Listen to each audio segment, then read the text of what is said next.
जी अस्सलाम वालेकुम। यासीन बात कर रहा हूँ। आज संडे का दिन है और कुछ ख़ास ख़बरें होती हैं तो मैं सोचा कि आप लोगों के साथ कुछ शेयर करूं।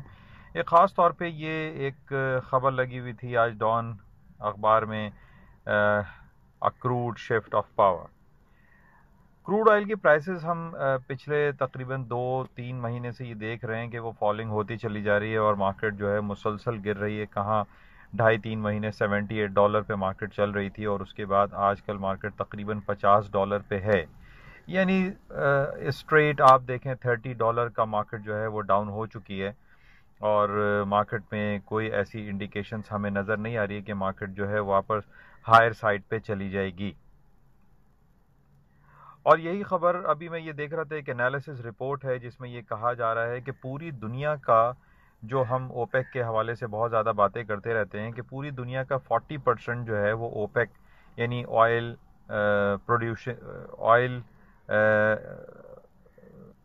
प्रोड्यूसिंग एक्सपोर्टिंग कंट्रीज़ जो ओपेक कहलाता है, जिसके अंदर सबसे बड़े मुल्कों में सऊदी अरेबिया, ईरान, इराक, ये कुछ ममालिक हैं जो कि बहुत ज़्यादा ऑयल सप्लाई करते हैं और वो जाइंट्स कहलाते हैं।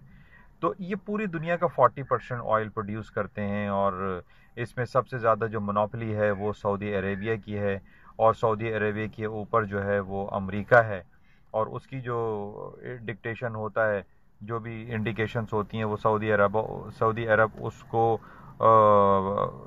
ऑर्डर करता है ओपेक पे और ओपेक जो है उस पे मानने पे ज़ाहिर है वो लाजिम होता है। और इसका मतलब है कि ओपेक के पीछे देखा जाए तो वो सऊदी अरेबिया की लॉबिंग है और सऊदी अरेबिया के साथ अमेरिकन लॉबी काम कर रही है।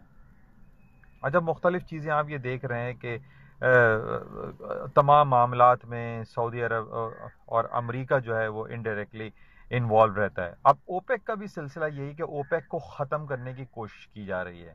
अब पिछली बार हमने काफ़ी देखा कि ओपेक जो है वो डिफरेंट अनाउंसमेंट करता है कि वो प्रोडक्शन कट करेगा, नहीं करेगा या सप्लाई जारी रखेगा, लेकिन ओपेक के अनाउंसमेंट पे मार्केट की कोई रिएक्शन आता नहीं है। अभी पिछले दिनों जो ओपेक और नॉन ओपेक कंट्रीज़ की जो मुलाकातें हुई वियना ऑस्ट्रिया में, उन्होंने 1.4 की जगह 1.3 या गालिबन 1.2 मिलियन बैरल कट किया। उससे लोगों में ये गुमान था कि मार्केट ऊपर तक चली जाएगी और मार्केट हार्डली $54 तक गई और वापस डाउन 49 और $50 पर दोबारा नीचे आ गई। तो ओपेक का जो सही मानों में एक पॉजिटिव रोल होना चाहिए वो दिखाई नहीं देता और उसके पीछे, जैसा कि हमने पिछले दिनों ये देखा था कि कतर ने जो है वो ओपेक से 2019 में जनवरी में निकल जाने का ऐलान किया कि वो ये समझता है कि ओपेक जो है वो एक यूजलेस एक एसोसिएशन, एक ऑर्गेनाइजेशन हो चुकी है जिसका कोई एज अ पॉजिटिव रोल जो है मार्केट में दिखाई नहीं देगा और कतर ने यह कहा कि हम इसमें से क्विट करेंगे। और उसने इल्ज़ाम भी लगाया कि सऊदी अरबिया की मोनोपोली बहुत ज़्यादा है ओपेक में, जिसकी वजह से वो उसमें नहीं रहना चाहते। अच्छा, अब हम ये देख रहे हैं कि जो 40% पूरी दुनिया का ऑयल प्रोड्यूस करता है ओपेक, उसके अंदर सबसे बड़ा मुल्क सऊदी अरब है, ईरान है। ईरान के ऊपर अक्सर हम देखते हैं कि वो पाबंदी का लगाई जा रही होती है अमेरिका की तरफ से और उसमें सऊदी अरब जो है वो कोई पार्ट प्ले नहीं करता, अपना रोल प्ले नहीं करता। इसी तरीके से हम ये देख रहे हैं कि अगर हम सिर्फ 3 मुल्कों, इस रिपोर्ट में यही लिखा हुआ है कि अगर 3 ममालिक का हम जायजा लें, यानी जो non OPEC and non OPEC countries हैं, उसके अंदर Saudi Arabia, Russia and US, ये 3 बड़े ममालिक हैं। यानी जो सऊदी अरब है वो ओपेक का हिस्सा है और अमेरिका और रशिया ओपेक का हिस्सा नहीं है, वो नॉन नॉन ओपेक कंट्रीज हैं। इन 3 मुल्कों को अगर हम ये चेक करते हैं तो पता ये चलता है कि 40% पूरी दुनिया का ऑयल ये प्रोड्यूस करते हैं, यानी ओपेक एंड नॉन ओपेक। तो जहां तक हम ये देख रहे हैं कि ओपेक की जो अहमियत है वो जायल होती चली जा रही है। अब कतर भले वो छोटा सा एक मुल्क था, वो ऑयल की प्रोडक्शन कम करता था, एलएनजी ज्यादा करता था, लेकिन एक उसका वेट था, कम था या ज्यादा था, वो बहरल वो एक पार्ट था, उस फैमिली का पार्ट था, उस कार्टेल का पार्ट था। लेकिन ये कि कतर ने ये कहा कि हम we will be no we will be not the part of the cartel, ये ओपेक का हिस्सा हम नहीं रहेंगे। तो ये बड़ा नेगेटिव हो गया। अब हम यही देख रहे हैं कि इसके पीछे बेसिकली हो क्या रहा है। असल में हर तरफ से आप ये देखिए कि अमेरिकन जो लॉबिंग है वो ये कोशिश कर रही है कि उसकी जो सुप्रीमेसी है वो कहीं खत्म ना हो। अब आप एक तरफ देखिए कि ब्रेग्जिट के हवाले से जो ब्रिटेन का सिलसिला चल रहा है कि ब्रिटेन जो है वो यूरोपियन यूनियन से अलहदा हो जाएगा, इसके अंदर पीछे अमेरिकन लॉबिंग जो है वो काम कर रही है। वो कभी भी नहीं चाहती अमेरिकन लॉबी के यूरोप जो है वो यूनाइटेड रहे, एक रहे, और उनकी जो ताकत है वो एक रहे। वो उसको तोड़ने के चक्कर में और तोड़ने की कोशिशों में है। और यही हो रहा है कि हमने ये देखा कि पिछले दिनों थ्रेसा मे यूरोपियन यूनियन से कुछ डील लेकर आई, उसकी पार्लियामेंट में, यूके पार्लियामेंट में पेश होना था, वो नहीं हो सका। फिर ये अचानक हुआ कि वोट ऑफ कॉन्फिडेंस लेना चाहिए थ्रेसा मे को। अगर थ्रेसा मे वोट ऑफ कॉन्फिडेंस ले लेती तो जनाब वो नहीं ले पाती तो ब्रेग्जिट नहीं होता। उनको 159 वोट्स लेने थे और वो सीक्रेट बैलेटिंग हुई, पता चला उनको 200 वोट पड़ गए। अब थ्रेसा मे जीत गई। थ्रेसा मे के जीतने का मतलब यह है कि ब्रेग्जिट होगा, यूरोपियन यूनियन से ब्रिटेन अलहदा हो जाएगा। क्यों? क्योंकि पीछे अमेरिकन लॉबिंग काम कर रही है। वो चाहती नहीं है कि जो यूरोपियन यूनियन जो है वो स्ट्रॉन्गर साइड पे रहे। तो वो 43 इयर्स ऑफ जो इनका मैरिज है उसको खत्म करने के सिलसिले में पूरी भरपूर कोशिशों में लगा हुआ है अमेरिकन लॉबिंग जो हो रही है। इसी तरीके से हम ये देख रहे हैं कि ये ओपेक में, जाहिर है यूएस तो है नहीं, यूएस भी ओपेक को तोड़ने के चक्कर में लगा हुआ है फॉर लास्ट 40 इयर्स।